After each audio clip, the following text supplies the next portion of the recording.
சிந்தி இருக்கிறாரு. அவரே ரத்தம் சிந்தணும், அவரே சிலுவையில மறிக்கணும் அப்படின்னு சொல்லலாம்.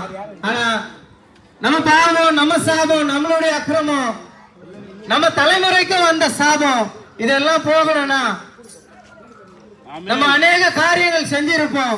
ஆனா அந்த காரியத்துல எல்லாம் போகாது. ஒரு மனுஷன் ரத்தம் சிந்தணும், குற்றம் செய்யாத ஒரு மனுஷன் ரத்தம் சிந்தணும்னு எல்லா வேதங்களும் சொல்லுதுங்க. வேதமும் சொல்லுது.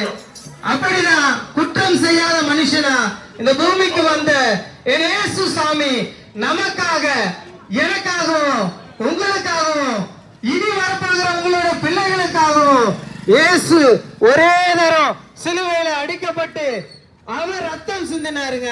அவர் நல்ல வழியை சொல்லி தராருங்க. இதுவே வழி, நானே சத்தியம், நானே ஜீவன் சொல்றாரு. நல்ல வழி சொல்லி தருகிற அந்த இயேசுவை உங்க